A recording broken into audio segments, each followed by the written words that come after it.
Hello everyone, and welcome to Divine Debut. This is Kathy speaking. Thank you so much for being here today, the 19th of May of 2022. I hope that you are all doing well. I have been completing the May readings. That's why I haven't been uploading your daily message. Today we'll be taking your 3 lucky winners on Patreon. Okay, for a free tarot reading with me. This is what happens every month. Those of you that are expecting a reading from me today, tomorrow, you'll be having those free readings, those lucky winners from last month. It is a little bit late. Also, we do this, pick 3 winners every 15th of the month. It looks like I'm running behind in the month of May, as the planets, most of them have been moving direct. It's like we're trying to catch our breath. Everything is just moving so quickly. Okay, and with the eclipses, of course, a lot has been going on. So the energies, I don't know how it was for you, my dear friends, that lunar eclipse in Scorpio, that full moon. I was just going from one couch to another. I just could not get myself to do anything. So I thought, okay, just let it go. There's no point in forcing oneself to do something when they're not up to it. So just run with the energies. That's how I felt. How did you receive that full moon, lunar eclipse energy? How was it for you? We all have Scorpio somewhere in our charts. So something relative to purging, right? That full moon in Scorpio, purging fears, purging karma, letting go. It's like shedding, needing time to sleep, right? To catch up with yourself, to go deep within your psyche. Okay, it's not about control, which is Scorpio and Pluto. It's all about releasing the control and sort of going with it. Anyway, my dear friends, all the May readings are up. They are extended. If you are interested, check them out. The links will be beneath the video, of course. And make sure you are notified, you are subscribed. We're doing those 3 lucky winners today. So we'll be pulling the 3 lucky winners for the month of May. Okay, what's important in May, before I do the reading, I am putting personal readings on hold until further notice. I don't know when and if ever those will come back. Depends. I'm at a juncture, I'm at a crossroad myself, so I cannot promise that the personal readings will return. So I can't give you a definite answer on that. That's why I say until further notice. So I am going to stop them end of May, 31st of May. I've also put on a special, 20% off special for a personal reading. We've uploaded on the community tab, so check out our announcement on the sale. The sale ends 31st of May, so do the doors. The doors close on personal readings unless you are on Patreon. Those who are members on Patreon, they will have the ability to receive a personal reading, to purchase a personal reading. Just trying to catch my breath, trying to get organized. I need some time off. I'm sure you appreciate that. I haven't really stopped ever since this channel opened. So a bit, I'm a bit on, that 22 number, the path where I'm looking at where I can invest more, like Patreon. I'm wanting to invest more time there. As many of you may have noticed, my monthly readings are not doing that well. Whether people are not interested, whatever the reason is. I'm seriously thinking of, I don't know what I'm going to do with that. So that's why I'm saying I'm at a juncture right now. So Many of you know astrology is my passion. It's not tarot so much. I'm looking to making some changes. Change is very healthy. Okay, so we'll see. Get in quick if you want a personal reading, because after end of May, we don't know when that door will be open again for a personal reading, as I said, unless you are on Patreon. Those people who are supporting Divine Debut 11, they will have the option. It's just for me to slow down. It's not to punish anyone, obviously not. I'm here for the good. I'm here to serve. I'm a double Virgo. Do not take it negatively. You all know that I'm human, right? And every human deserves a bit of a break. So, not that I will stop my readings on YouTube. My free readings on YouTube will continue, business as usual, right? And more astrology readings, because I'll have more time, because I won't have so many personal readings, which I was always trying to catch up on. All right, my darlings, the moon is transiting through Capricorn, right? It's a waning moon, so it's like releasing. That's the word release is what I have named this last lunar eclipse. Mercury is in retrograde, still has not entered, has not regressed back into Taurus yet. That will happen mid-June. What am I saying? No. What am I saying? I got my information mixed up. Mid-June is when Mercury will enter Gemini, its home sign. It will be moving direct, okay? So until 23rd, 24th is when Mercury will re-enter Taurus, because Mercury is retrograding over Gemini, the first degrees of Gemini, and Taurus, okay, the last degrees of Taurus. So the energies are still quite difficult. They will be until around the 23rd or 24th. Yesterday was gnarly. I don't know if you felt it. I felt a really low energy yesterday. Anyway, today is the 19th of May, dear Spirit. Please guide us. What are the energies? Because that's what we're reading. What does the messenger Hermes Mercury want to deliver? Okay, let's see what's going on. What is the focus? King of Swords, conversation, legalities, communication. This is the pictorial key if you're interested.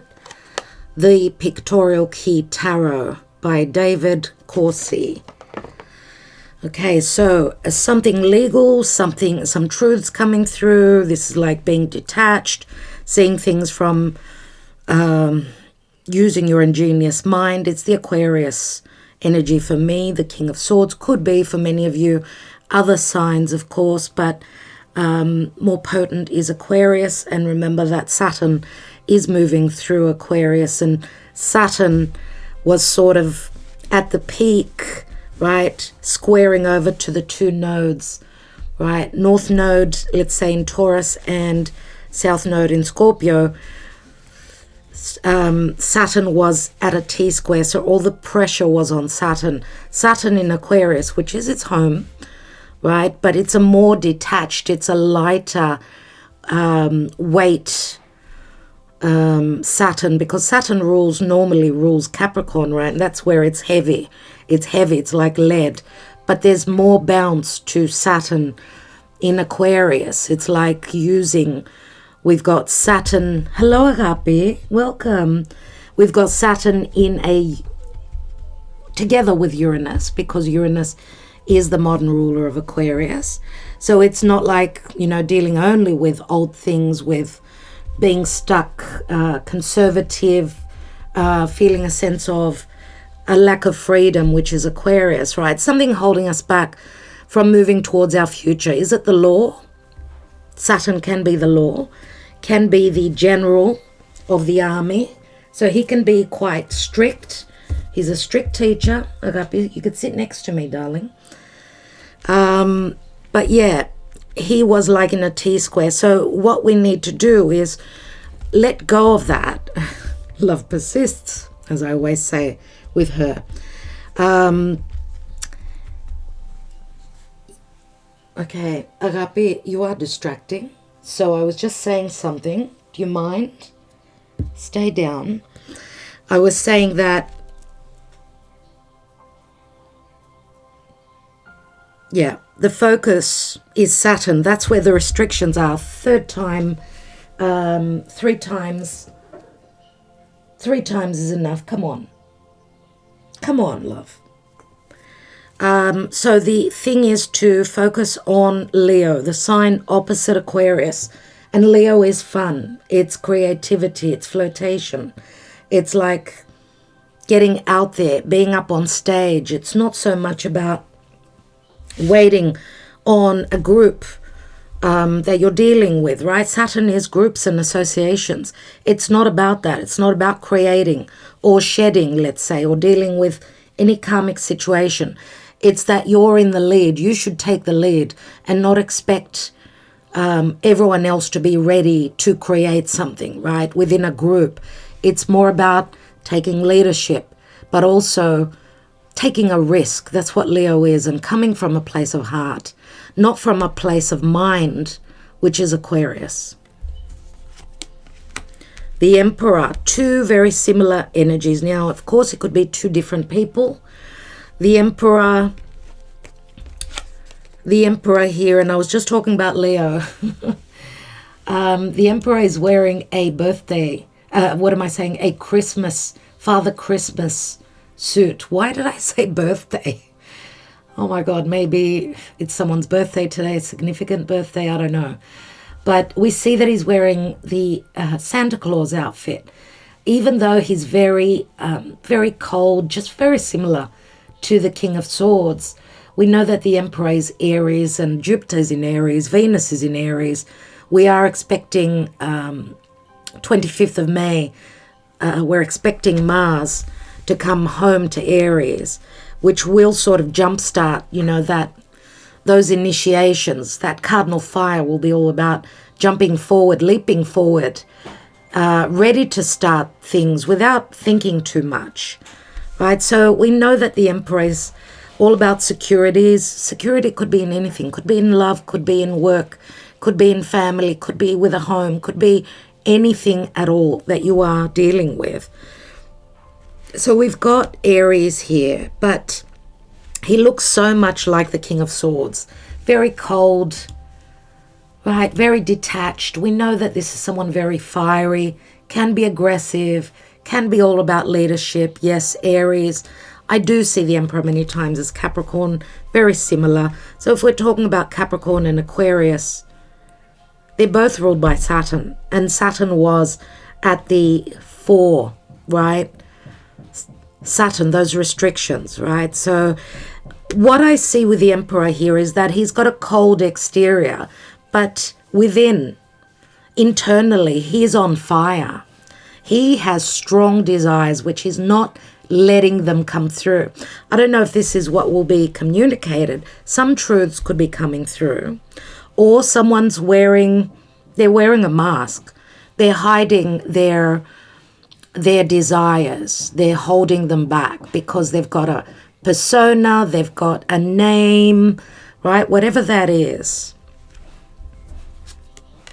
We've got the 6 of Wands. So we are talking about, more than likely, someone that's quite successful at what they do. And just like I said, someone who's got a name. Leo does come up here a lot.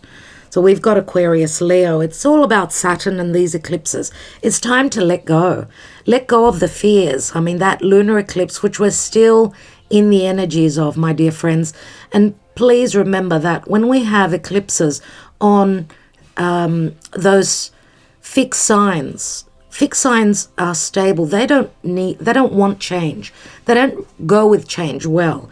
They don't desire change. They're happy where they are. So to get them to change, which the eclipses, that's what happens. That's why we have eclipses, so that we can be put on the right path. Eclipses are like jolts. It's like wake-up calls. Hello, you've got to shed this, or you've got to start this. North Node in Taurus. Do you love what you're doing? Do you love this person? Do you love the situation you're in? Do you love your job? Are you being valued?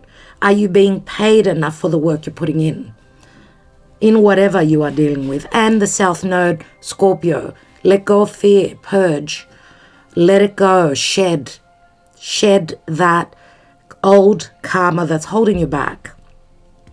And of course, Scorpio can speak to sexual matters as well. Intimacy, emotional, physical. Wow, so these truths, whatever's coming out here, and I'm going to say maybe someone who holds a fair bit of ego, they've been a little bit humbled. But whatever that humbling is, which the humbling would have come from those slaps, those slaps that's bringing someone down a few steps, because I do feel a sense of vanity and strength, but eclipses, the divine spirit. Spirit is very much stronger than what we are. And I do see that this will bring changes. There's like someone's heading towards, those Two of Cups, leaving something that did not make them happy. Okay, so there's change here.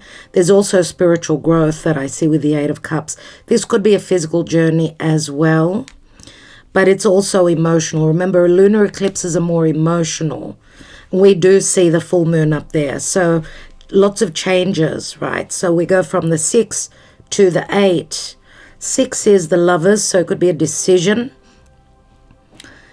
And 8 is Leo. So Leo is confidence, right? It's courage, it's trust. Yeah. And of course, as I said, fixed signs. The fixed signs, we've all got those somewhere in our chart. They're the areas of our chart that is being activated with these eclipses. Okay, so there's a decision here. It's got to do with the Emperor or communication pertaining to someone's stability, someone's career. I mean, the Emperor is someone who's at the top of their game. There are decisions here. Okay, now we've got fire and water here, so it's like some sort of a conversation, some sort of desires coming through, even though someone needs to release the ego and be more humble so that they could come through from a place of, emotions, and connect through their depths, their psyche. Look within, look deeper. I feel that maybe that's what maybe has been happening, or that's what's going to happen for you now, but it's got a lot to do with decision, and things are up in the air. The Two of Pentacles also speaks of difficulty, because the Emperor is usually who's got a lot of responsibility, things that they need to manage, to deal with. Queen of Wands, so Leo, Sagittarius or Aries, very creative, very sexual. So if this is a love connection, yes, it could be a love triangle. We've got 3 people, but if this is one person here, we can also look at the King of Swords as just the energy of this reading. So a lot of communication, legalities, ingenious thoughts, a lot of situations that are going to cut through the confusion.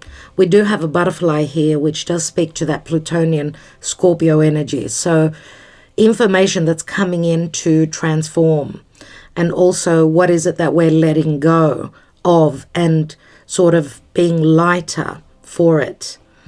So Queen of Wands, very magnetic, charismatic, sexual, powerful, very much about leadership. Remember what I said about needing to work with the energies of Leo.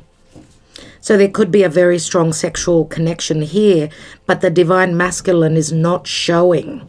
they're not showing. But if this is the same person, here we've got no red at all. It's like we're halfway there. They're practically ready to blurt out, to scream what it is that they desire to manifest, what they're wanting to secure, what they're going to secure, what they're going to put the effort into. Because we see the Two of Pentacles. Yes, it could be a decision, but also someone working very hard to, you know, keep their head above water. Oh my goodness. Three of Swords. Some sort of a disappointment here, obviously. Maybe it's got to do with timing. It's got to do with a love triangle, a love affair. Uneasy energies with the Three of Swords. What's the outcome? And we've got the Four of Swords. Oh my goodness. 3 and 4 of Swords. 3 and 4 of Swords. Look at this energy here with the Four of Swords. This person looks as though they are beaten, burdened, exhausted, unable to take action. That's 7 swords here. 7 and 1 is 8. Someone feeling blocked. It's their, maybe it's got to do with communication. Do be careful. Mercury's retrograde. There is confusion. There's miscommunication. Many of you could be dealing with old matters as well. Okay, let's see what's at the bottom of the deck. And we've got the Fool. So there is a time of stoppage. Someone needs to heal. There's been disappointment. There is disappointment here. Maybe a decision that was made by this Emperor for whatever we are creating, right?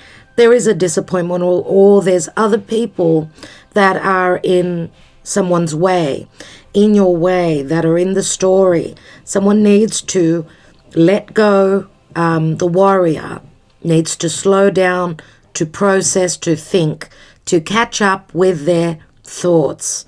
Now, this could be taking time out until Mercury turns direct early June, 3rd of June, roughly there. I will take some Lenormand here, but before I do that, I'd like to, we're using the astrology reading cards, my dear friends. I want to read the energies from these cards. We've got planets, we've got zodiac signs, and we've got houses. So let's see what's being affected at this point.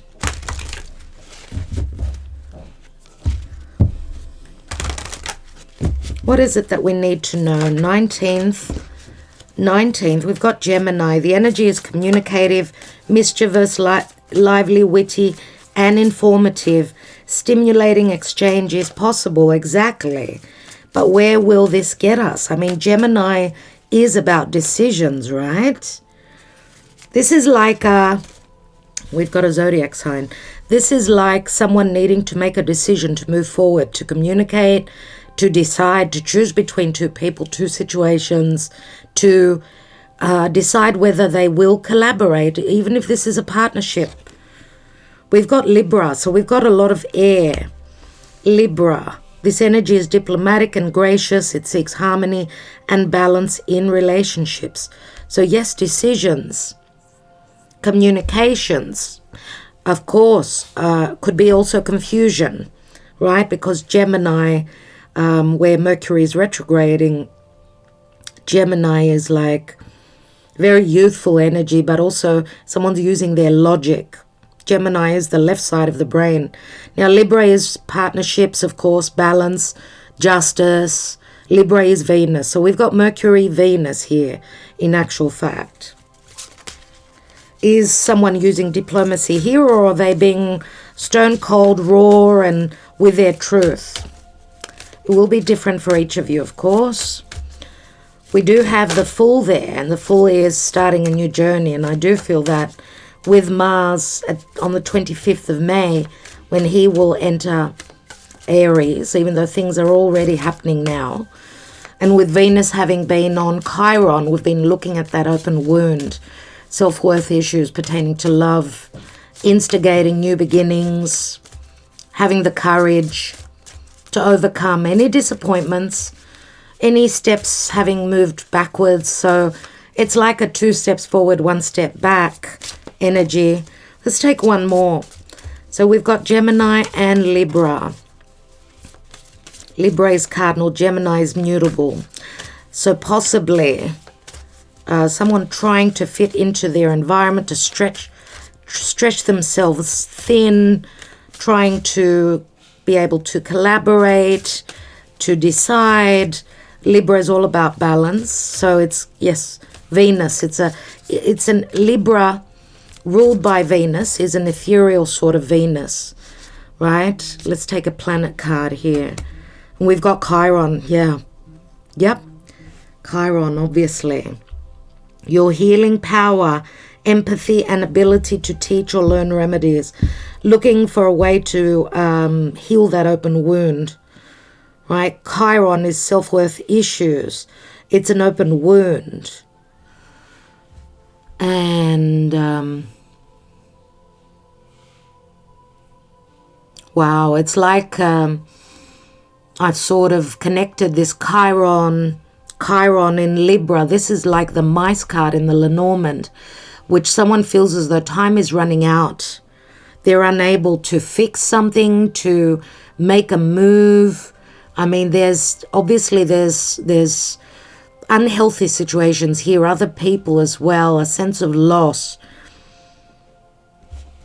Someone not feeling worthy. What's at the bottom? The 12th house. 12th house is an ending. This is the area of your life that is overwhelming. You yield to a greater cause of power. 12th house is Pisces. It's the natural house of Pisces. That is where we may feel imprisoned, or this could be a secret love affair, or this could speak to secret enemies as well, unknown enemies. It's a form of escapism, or feeling like we're in a cloud. Jupiter will return to Aries, dear friends, return to Pisces, where he will need to complete that cycle. Something is still up in the air, unless Jupiter, because we've had blessings, right, with Jupiter at the last degrees of Pisces. Jupiter is going to return. He's going to return in October back to Pisces. That's when we will see the completion of those gifts that have been already indicated. You must have had some sort of indication. Let's see what's beneath the Fool. We've got the Ace of Cups. So someone ready to take a leap of faith into something that they will love, something that they are initiating that will make them very happy. Yes, it could be love. Yes, it could be anything that we're taking a risk on creating, something that we love. And it's been a burden, obviously. The end of the burden is the 10 of Wands. Remember, it turns into the Ace of Wands. But we're still at that burden here. Let's have a look at 3 Lenormand with the 3 of Swords and the 4 of Swords. We've got the birds, which can, very similar to the mice, which I mentioned. This can speak to gossip. It can speak to difficult news, difficult things that you're hearing, or there's like it's like a wet blanket, sort of. It's like a low after some sort of a high, because the 6 of Wands is a high, right? But it's bringing in changes. Nervousness, anxiety, stress. For some of you, I don't think it's excitement here on that 3 of Swords. Now, I'm not reading reversals, so I don't know if there's been some excitement for some of you that you're coming out of a heartbreak, but you're waiting on news. We do have news, communication, legal documents here. And we've got the Child, which is very, very positive indeed. The Child is newness, right? It can be a literal child. It can be a new beginning. It's talking about soon. It is Sun in Leo, so the happiness will come through. New beginnings. This is playful energy. This is, yes, new situations. It can speak to inexperience, innocence, immaturity as well. What's at the bottom? And we've got the fox. And the fox can speak to sneakiness. It can speak to difficult timings. It's Pluto and Scorpio. So trickery, suspicions, caution, and also self-care. It's time to Give yourself some self-care. There is a new beginning here. It's all about learning how to deal with this open wound, feeling worthy of love, new contracts, new partnerships. You are worth it, okay? And it's a time of healing and knowing that you are able, okay? All right, my dear friends. I think I will leave it there. I want to thank you so much. Sending you lots of love, lots of light. Ta-da. Talk to you soon. Namaste.